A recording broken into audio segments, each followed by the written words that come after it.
Bakit ba napapaakit sa bawat likha mong wala namang kasiguraduhan. Medyo matatayog po yung niya. Ayan, ito po yung ano. Ayan po. So, ito po yung ating 8.9 hectares.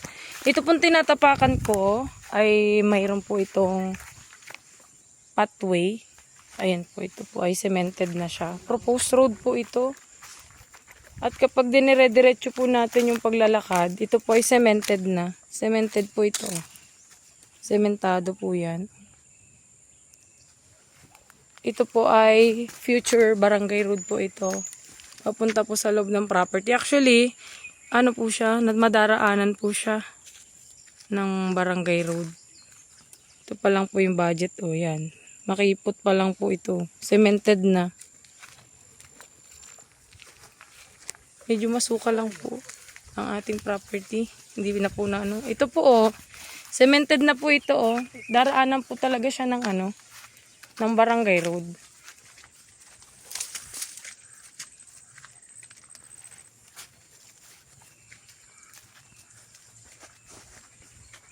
Ito, nilalakada namin ito pathway. Daan pa lang dito ng motor, ano tol? Opo. Yan. Pasok po tayo sa mismong kalawakan ng property. Panira ka baga. Ayan o. Pag dumating ho yung time na may budget na yung barangay, bali ito pong nilalakaran namin ito. Ito po magiging barangay road. Ayan po.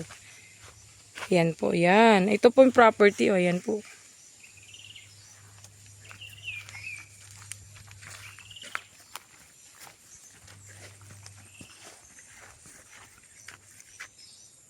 Doon po sa part na yun, nandun po yung pinaka main source of water nila, yung bukal.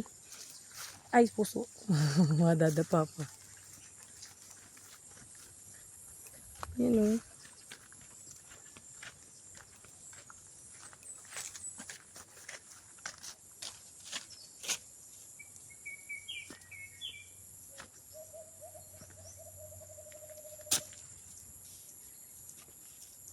Medyo masuka lang siya ngayon. Hindi na po kayo nalilinisan at matanda na ho ang may-ari nito.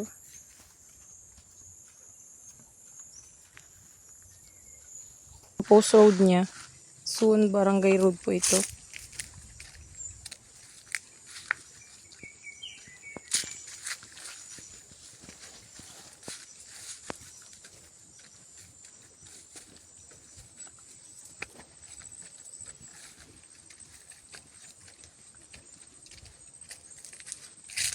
Bale, ang kaya pa lang pong pumasok dito ay motor sa ngayon. Ayan.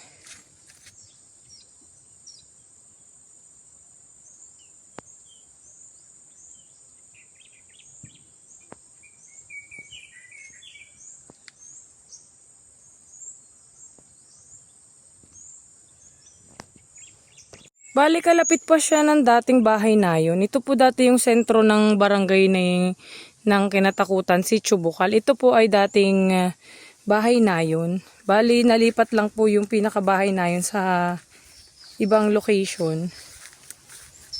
And then, may makikita po tayo dito na yung pinaka source of water nila. Yan pong na yan na nagsusupply po ng tubig sa lahat po ng karatig ng barangay na ito. Yan, kalapit po siya ng property.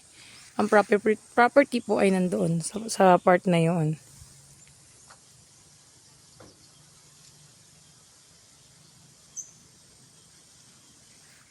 Ayun po yung mga nyugan doon na kaunti. Medyo hindi hanggang dito po yung sasakyan. Mula po doon. Hanggang dito po pwedeng iparada yung sasakyan. Bali, ito po yung pathway. Sa ngayon po, ito ay daang motor lang ang kaya. Papasukin po namin ito kasi makipot po dito yung yung tulay. Ito po. Kikita nyo po sa video. May tulay po dito. Ayan. Ito po yung tulay. Yan. Ito po. Kaya hindi pa po siya makapasok sa property. Ayan, ito na po yung property oh. Ayan ho, dito po sa parting baba, mayroon po ditong sapang maliit. Ito po baga ay si Chubukal. Main source po ng water ng barangay na ito, itong lugar na ito. So, may source of water po dito. Mayroon pong sapa.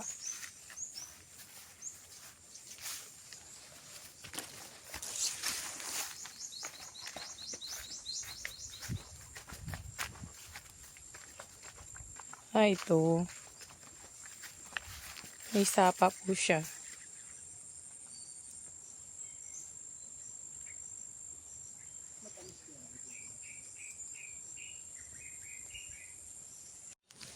Sure ka? Ayan. Ito po yung karatig na binibenta. 3.7 hectares po. Ito yung proposed road niya po. Ito. Cemented na po.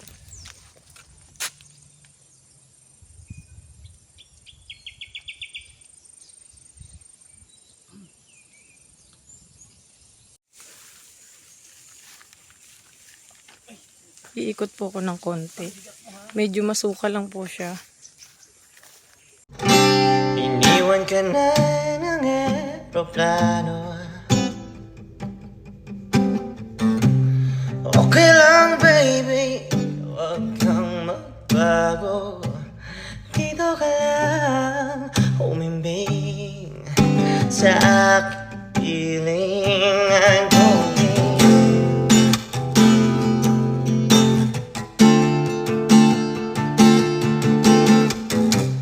Kukupin na lang kita.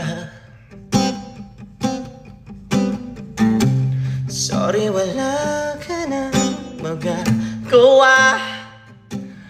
Mahalin mo na lang ako ng sobra-sobra. Hello po, magandang umaga mga ka-farmlat. So ito po yung two-way na barangay road natin. Cemented na po siya.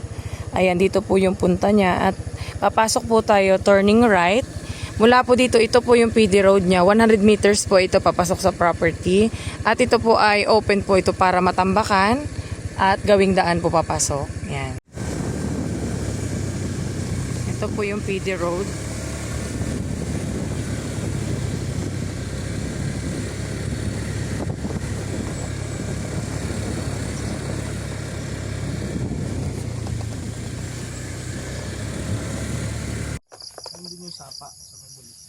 Nasaan po ang sapa? Ayan. So, ito na po tayo sa property. As you can see po, 100% flat po ito. May mga puno ng nyug po dito nakatanim. Andito na po kami sa loob ng property. At saka may access road po talaga yan, guys. May access road po siya. Sa party pong iyon, nandun po yung sapa. Ayan, ito po. Naglalakad po ako sa loob ng property. Mga nyugan po talaga and 100% flat. Po namin yung property. Ito po yung aming pinarkingan. Ayan.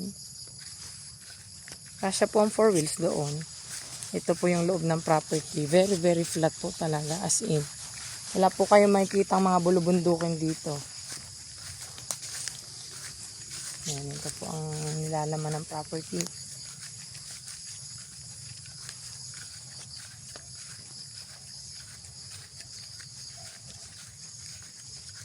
Bali, ito pong bungada. Ang bungaran po na ito ay 9 hectares. And then, yung parting likuran po niya ay 8 hektarya. Kaya makakapag-create po tayo ng 17 hectares. Ayan, ito po. Yan, very, very flat po yan, guys.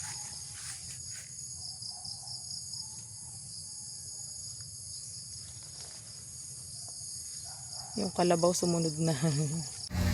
Hello mga kapamlat, and dalawang property po yung pinakita natin dito.